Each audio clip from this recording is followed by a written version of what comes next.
Ito ang balitang dapat malaman ng taong bayan na tila pilit tinatago at pilit ayaw umanong ipalabas ng mga bayarang media sa publiko. Sadyang tunay nga talaga na walang lihim na hindi nabubunyag at kahit kailan hindi mananaig ang kasamaan laban sa katotohanan. Pero bago tayo magpatuloy, kung bago ka pa lang sa aking channel ay huwag mo nang kalimutang mag-like, comment at mag-subscribe para lagi kang updated sa mga susunod nating video. Kaya naman para sa buong detalye pa ng balita, narito't panoorin natin ang full video. Senator Lacson ay never doubted na matapang. Pero katulad ngayon, kaya madaling magturo sa lahat, lahat na sa kanya eh. Lahat sa administrasyon, lahat kakampi niya eh. Diba? So, ibig sabihin, magpalitan man kami ng akusasyon, hawak niya lahat. Sa akin, sinong tutulong, sinong may hawak ng dokumento na ilalabas. Pag pinail ko halimbawa libel, kasi kung ano-ano sinasabi, baka matanggal pa ang piskal eh, kapag ka-pinail nila, no? Yung kaso sa mga committees, I believe naman in the independence sa bawat isang mga senador, pero yun nga kasi style ni Senator Lacson, old style yon, yung may dossier ka, may hawak ka, tapos ililik mo through your other colleagues na, eto mga hawak, pagka nagkalaban or kaya makikipagkaibigan sa'yo, pero once na hindi kayo nag-agree, tututukan ka na. At ngayon, ako naman ang sinasampulan niya, di ba? So, may score yan eh. So, sinampulan niya si Jinggoy, sinampulan niya po si Senator Marcoleta, Senator Chi, Senator Joel. So, 2-all lang score. So, syempre, medyo nagtatampo din si Senator Lacson, ba't nagkaganon? Problema, di ba? Nagkaroon ng coup sa Senate, nakaupo kami, 13, kailangan nila ng boto. So, now, ako naman po ang tinututukan niya. Sabi nung iba, Sen, siya lang po yun. Walang kilalaman ng Malacanang, wala yung iba. I don't really know, and I'll give Malacanang the benefit of the doubt. Of course, naging klaro sa amin na maraming bawal. Halimbawa, bawal maging Senate President ang opposition kasi gagalaw talaga ang lahat para ang makaupo ay kakampi nila. But so far naman, masasabi ko naman na very straightforward, honest, very, how do I put it, patas ang pagpapatakbo ni Senator Win. Of course, umangal kami sa impeachment dun sa presiding officer. Wala naman akong doubt maganda ang pagpapatakbo ni Senator Escudero. Ang question lang kung nasunod yung rules, di ba? So walang doubt po sa amin nung tinigil yung pagbibigay ng medical assistance, kasi napakarami po tayong tinutulungan sa medical assistance. Nireport po sa akin na maraming project hindi napopondohan. DBM naman daw, hindi naman DPWH, pero dapat DPWH yung nagpa-follow up. At pag na-delay ito, hindi naman si Alan Cayetano magsasuffer. At hindi lang Tagigenyo, kasi nga marami na pong dumadaan sa mga kalye ng Taguig na hindi po taga-Taguig. Ulitin ko po yun ha. Yung mga ibang projects po na sinasabi ni Senator Lacson, pinapakinabangan ng daan-libong tao yan. Yung ilan mga parks, pag Christmas lang po, 20-30,000. Yung daanan na isang sinasabi nila, dinadaanan ng mga galing Laguna papuntang Rizal. Alam niyo naman po, Arca South, BGC, whether mga kapitbahay namin sa Muntinlupa, Las Piñas, Makati, Pasig, Pateros ay dumadaan din dyan. So pag tinigil yung mga projects or binitin or hindi nilabas ang pondo, ang nagsasuffer dyan mga tao. Balita ko sa House din, maraming kongresista na hindi pumirma sa impeachment.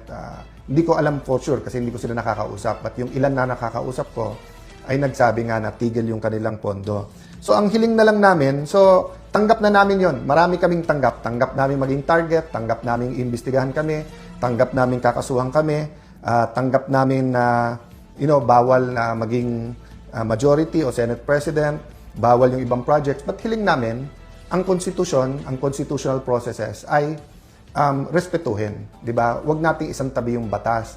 So, sabi nga nila, sabi po ni Yusek Claire na wala ba akong faith sa korte? May faith ako sa korte. Tapos sabi niya, mag-abogado na lang ako para kila Senator Jinggoy, sila Senator Marcoleta. Hindi yun yung point eh. Wala naman choice ang korte pag may final. Pero ano ang fina-file? Kasi pag final mo non-bailable, katulad nito, baka matapos yung impeachment, hindi po participate si Senator Jinggoy, Senator Marcoleta. Napaka-importante nung kanilang participation. Special treatment daw pag sila nag-participate. Hindi po. Kasi unlike an MTC judge, an RTC judge, unlike sa Supreme Court, not sa Supreme Court, no, unlike Court of Appeals, Court of Tax Appeals na kung mag-isa lang yung judge, let's say sa RTC, pwede mo ilipat yung kaso na yun sa ibang branch.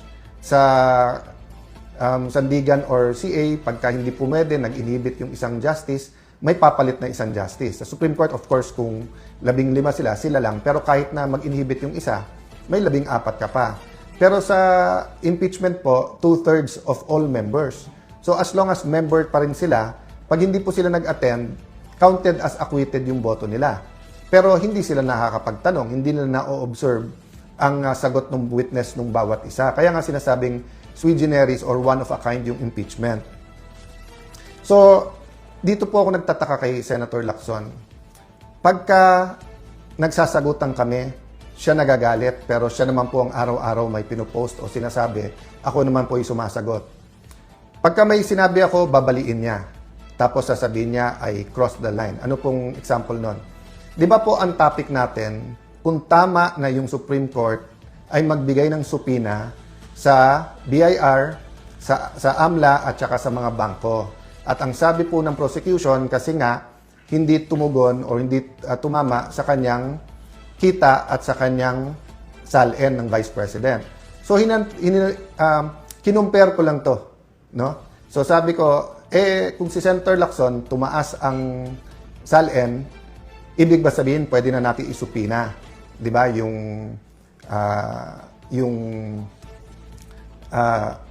BIR, AMLA at saka no. Ako din ang sumagot. Sabi ko hindi.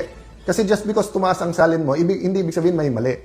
So hindi ko na siguro kasalanan kung mali ang rinig niya.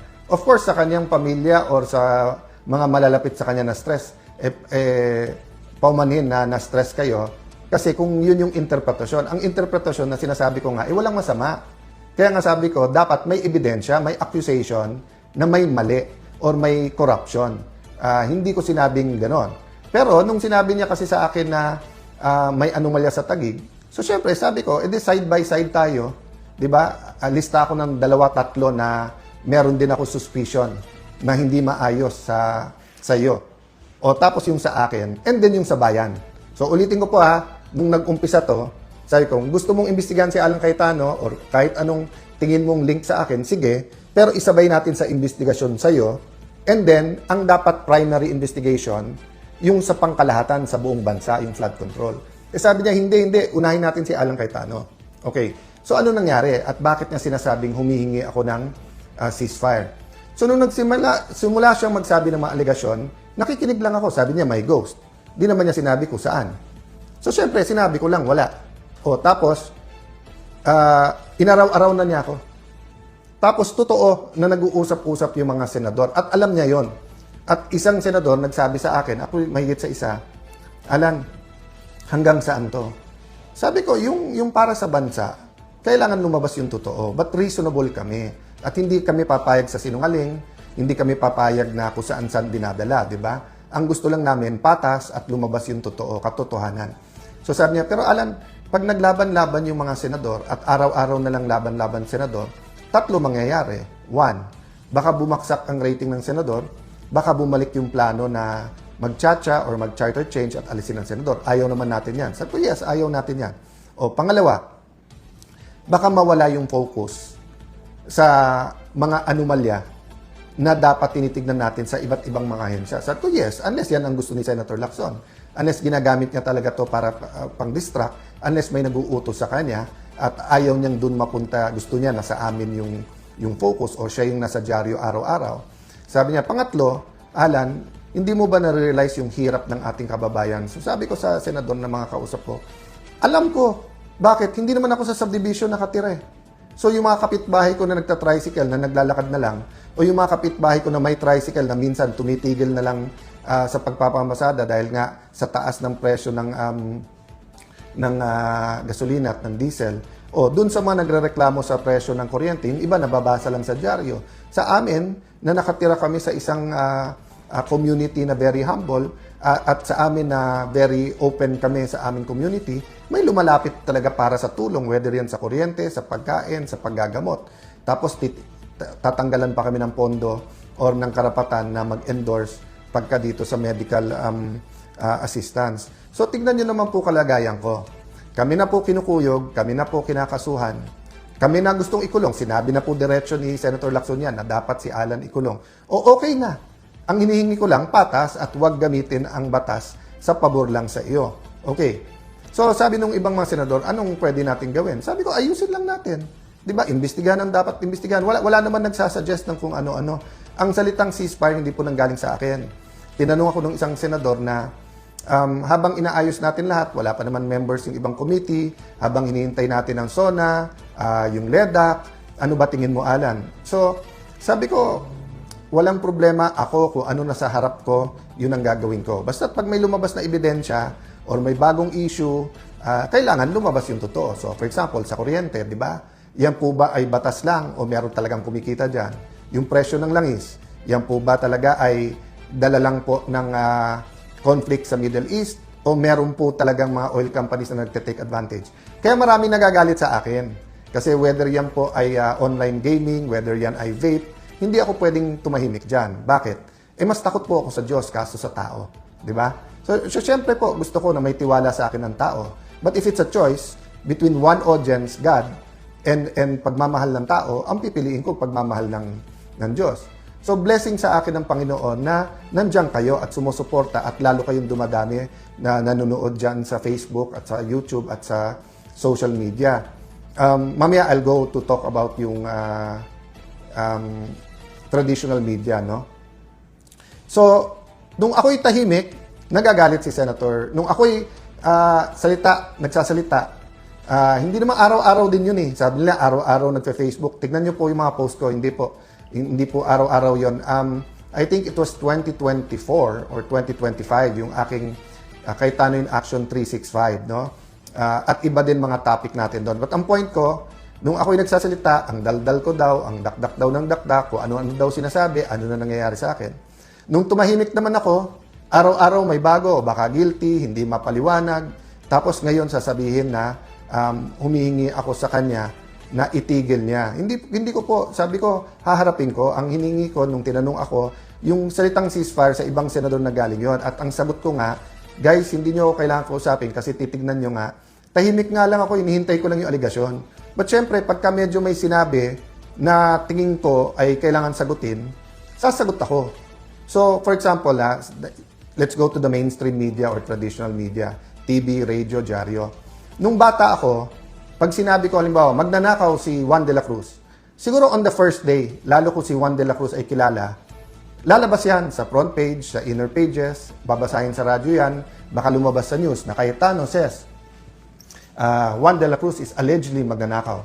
Pero pag yung second day, sinabi kong nagnakaw ng bahay yan, ng agaw ng lupa, pero wala akong puweba, wala akong nilabas na specific, baka hindi na ilabas sa news yan. Pag susunod na araw, sasabihin ko, carnapper yan, pero hindi ko maturo ko anong kotse ang kinarnap,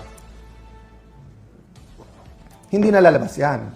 Pero kay Senator Lacson, everyday nag-tweet, may ghost, baka hindi ghost, double appropriation, baka isang picture, baka ganito. Araw-araw, nasa lahat ng dyaryo, nasa news. Hindi ko alam kasi hindi ko naman pinapanood interviews niya. Kung tinatanong man lang siya, Sir, ano yan, saan? Pero nire-report, di ba? So, wag din magtaka yung mga kapatid nating sa traditional media, sa mainstream media, kung bakit mas marami ang may tiwala ngayon sa independent vloggers, kung bakit sa Facebook, YouTube na nanonood yung iba. Kasi nung araw, iba yung editorial standards, iba yung journalism, yung bigat. So, I mean, in general, nandiyan pa. Pero in my case, no, and in many cases, tignan nyo yung sinasabi ko, di ba? Na 1 week, inaaraw-araw kami. Tapos, halimbawa, yung sinabing, we are worse than Bulacan. No, napakalaking, ano ba yung pondo sa Bulacan, sa isang distrito lang yon, times 5 ba? Kaso sa Taguig. Tapos sa Taguig, yung pondo, kasama naman dyan mga kalye, kasama dyan mga multi-purpose buildings, school buildings. At sa Taguig, makikita nyo, gumaganda ang buhay ng mga tao. I really don't mind the investigation. Basta patas lang. So, concern po yan ng buong Senado at ng mga kasamahan. Kaya lang nga, medyo ilag din kay Senator Lacson. And ayaw ng maraming senador na may gulo. So for example today, di ba? Alam nyo po, hindi ko ka-close, hindi ko kasundo si Senator Erwin. Pero I support yung hearings niya sa Committee on Energy para mapababa ang presyo ng kuryente. Nag-privilege speech siya, hindi na ako nag-interpellate. Bakit? Baka matumbok niya eh. Pag natumbok niya, kahit hindi ko siya ka-close, at bumaba presyo ng kuryente, good for all of us. Di ba? So, hindi ko na po sinagot yung mga reasons kung maghihiring o wala. Kasi nga, marami pang pag-uusap. Ako mismo, hindi ko, without Senator Marcoleta, without Congressman Mike Defensor, I don't know sino pa nga yung mga witnesses na pwede. Marami ako alam, marami akong nakita. Pero hindi naman pwedeng ako mag-testify, lalo kung hindi ko hawak yung mga dokumento or nakita ko lang ito. Pero alam ko na marami pang dapat imbestigahan, di ba? So, ang point ko po mga kababayan, parang sala sa init, sala sa lamig ang gusto po ni Senator Lacson. Pag tumahimik, guilty na o umaareglo, etc. No? So, pwede ako either way. Pag sinabi ng mga senador, focus tayo sa ekonomiya, naghihirap mga tao, siguraduhin natin maganda takbo ng impeachment. Pag sinabing ilagay natin sa tamang timing yung hearing. To be fair to everyone, I think ang sinasabi, ano ang hihiring, anong timing ng hearing, etc. Walang nagsasabing meron pa isa-isa na gustong i-cover up to. So, kung si Senator Lacson sinasabi niya, mali ako at hindi siya kasama sa cover up, itama niya yung daan. Pero yung pinapakita niya sa tao ngayon na paggising niya sa umaga, ako lang nasa isip niya, di ba? At kami lang masama, samantalang makikita niyo yung kagandahan ng aming syudad. Very, very unfair po to. So, I'm giving Malacanang the benefit of the doubt. Kaya lang, syempre, pag sinasabayan ng NBI, na kung ano-ano sinasabi, tapos mali-mali, tapos hindi i-correct ang kanilang sarili. Alam nyo po, yung sinabi kong tapang nila, kasi nasa kanila naman ang lahat, yun po yung sinasabi ni Senator Lacson na sabi niya, na wala akong hawak ng mga bala, pupunta ako sa gera. Hindi ko na isa-isahin yun, but I have instances and I have evidence na kung saan binabaliko niya, kasi kaya niyang sabihan yung witness, eto sabihin eh. And then nakakulong ka na. Tapos yung witness, pagka i-suggest niya, yun ang state witness o hindi. So, I'm not accusing anyone else as of now muna, ha? Kasi nga, maselan to and pwede namang ipakita yung ebidensya na hindi yung parang palengke yung atmosphere, di ba? So, I've told everyone, kahit yung kumakausap sa akin, kumakausap sa amin o kung ano man. So, hindi ko alam kung ano yung fear ni Senator Lacson. Ako'y tumahimik at sabi ko sa tamang venue at nasabi ko na po sa inyo dito po sa Facebook at uulitin ko, maraming katotohanan, next administration pa natin malalaman. Bakit po? Kasi yung atmosphere, yung mekanismo, yung batas, yung control din sa Senado, no, and sa ating buong bansa ay ibang-iba po ngayon, di ba? Pwede ba isabay-sabay? Oo, pero ayaw isabay-sabay. Ang gusto unahin, lahat muna ng oposisyon. So, kung sasabihin Pangulo para sa lahat, let's give him the benefit of the doubt. But nasa action wala sa salita di ba? So, kung isa-isahin kami mga oposisyon, tapos sasabihin ni Senator Lacson, kita mo, hindi guilty, etc. Siya na lang namimili Si Senator na lang Lacson na lang mamimili kung sino dapat kasuna o hindi. So, kung final mo sa ombudsman, di pabayaan mo yung ombudsman mag-imbestiga at tignan natin. O, kung gusto mo naman sa mga committee, iba't ibang committee sa Senado, basta patas. Ilabas ko rin yung alam ko whether sa'yo or kung paano mo tinatakot yung ibang mga senador. So, napakarami nito guys. At siguro bukas or Saturday na yung sa kontra zona-zona. Konting teaser lang. Ang tingin kong kailangan talaga natin is a common vision. No? So, hindi ko sasabihin sa zona lang. Sasabihin ko pati sa kontra zona. Aside from the preamble, how do we articulate a vision that everyone can come behind? But anong similarity ng zona at kontra-zona? At I think this week, sa Monday, Tuesday, mga congressman naman sa opposition ang magko-kontra-zona, papanoorin ko rin yan. Mahirap lang dahil sabay-sabay sa Senate. I think ang magiging common theme, yung hirap ng nararamdaman ng ating mga kababayan. Kahit maganda ang trabaho ng ating mga OFW, kahit po medyo gumanda na ang negosyo ng iba nating kababayan, ang common word po ngayon ay mahirap. May konting common question, may pag-asa pa ba? Ang sagot yan parati meron. Kasi kung sa Panginoon tayo aasa, meron talagang pag-asa. Let me close by reading this. I was looking for sabi ko nga yung biblical principle, 'di ba? Kung anong itatanim, yan ang aanihin. But I was really praying. I was asking God, asking the Lord Holy Spirit to lead us. Dinala niya ako dito sa Psalm 9, 17 and 18. Sabi sa Psalm 9, 9, 17, 18, "The wicked will go down to the grave. This is the fate of all nations who ignore God. But the needy will not be ignored forever. The hopes of the poor will not always be crushed." So hindi po ako nag-focus doon sa the wicked will go down to the grave kasi mahirap po, lalo kung leader ka, sasabihin mo, siya righteous, siya wicked, etc. So let's let God judge. But we know that a community, a church, a nation, business can become wicked. Pero nakalagay dito kasi, this is the fate of all nations who ignore God. So rule number 1 for me now, sa lahat ng pinagdadaanan natin, even sa disputes among the senators, wag na natin sabihin ito, hindi ko naman sinasabi ako maka-Diyos, kayo hindi. Ang sinasabi ko, hindi natin pwedeng exclude ang Panginoon sa usapan kasi siya lumikha sa atin, siya may kapangyarihan. At ang sinasabi ko, hindi yung sinong kakampi ni Lord. Dapat tayo kumampi kay Lord. At sabi dito, hindi dapat i-ignore ang Panginoon. Pangalawa, the needy will not be ignored forever. So yes, nababanggit sa bawat speech, sa SONA, I do believe all 24 senators care for the needy. Pero kahit paano po, nai-ignore pa rin kasi hindi rin natututukan. Yung lang Secretary of Health, bago po inalis ba o nag-resign talaga, sobra po ang dinulot na damage sa ating health system at sa mga hindi nabiling gamot, sa mga bakuna and everything. Tapos nakalagay dito, the hopes of the poor will not always be crushed. So hindi sinabi dito na meron may hope, meron wala. Ang sinasabi minsan, nakra-crush. Diba? Tama, diba? Kasi kung halimbawa po, kapatid mo o anak mo nagkasakit, namatay dahil walang gamot or gutom na bansot, na stunt o kaya hindi nakapasok sa trabaho or naging baldado dahil nga sa malnourishment, sa sobrang malnourished na, nakra-crush yung hope ng tao. So, yun po ang pakiusap ko sa buong Senado, even kay Senator Lacson, even po sa lahat ng nanonood dito. Let us be bringers of hope. I have no problem finding a solution na matuloy lahat ng investigasyon.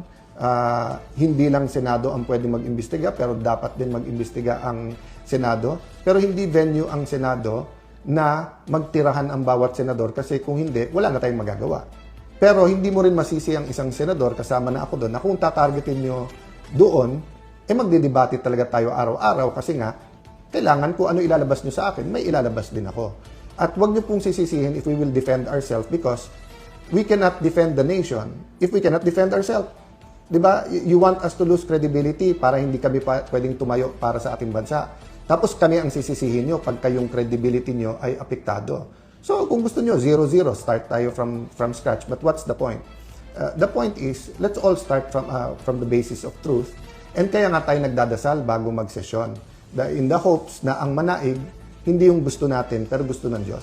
So salamat ulit sa lahat ng ating mga kababayan and I hope to find the time by Sunday o before Sunday sa mga recap. And pasensya na po kayo kung ang laman parati ng news ay bangayan ng mga senador rather than yung napaka-importante na unang pangangailangan ng ating mga kababayan. Lastly, sa mga senador na nag-a-act ng peacemakers, blessed are the peacemakers. So, ang Diyos na ang maggantimpala sa inyo. So, kung nami-misinterpret ang sinasabi nyo at nagagamit sa mali ang word na ceasefire o ilagay natin sa tama, mga kasama, ibang-iba po ang areglo ang ceasefire, yung sa sinasabi. So, ang sinasabi lang, ilagay natin sa tama para hindi maantala ang trabaho. Diba? So, ito magandang example.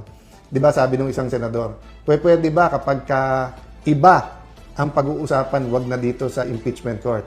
Tapos sabi ni Senator Escudero, dahil meron naman sesyon, doon natin i-bring up sa sesyon. So, hindi sinabing wag.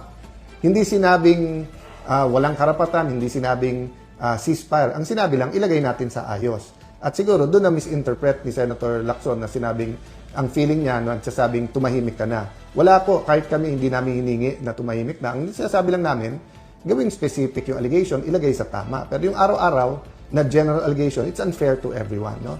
God bless you guys. Magandang hapon sa inyong lahat. Tiniyak naman ni Senator Alan Peter Cayetano na nakahanda siya sa kung ano man ang mangyayari sa kanya sa gitna ng isyong kinakaharap niya ngayon. Ayon pa sa kanya, talagang matapang umano ang sinumang politikong nasa panig ng administrasyon dahil nasa kanila ang suporta gaya na lamang sa pagsasampa ng mga kaso laban sa miyembro ng minority ng Senado. Ibinigay niyang halimbawa sina Senator Dante Marcoleta at Senator Jinggoy Estrada na kapwa niya kasama sa minority bloc na ngayon ay nakadetine dahil sa kinakaharap na mga kaso napaka na umano ng kasalukuyang administrasyon. Kaya naman anong masasabi mo sa balitang ito? Kung mayroon kang hinaing at komento ay mag-comment ka lamang sa ibaba ng videong ito. Maraming salamat.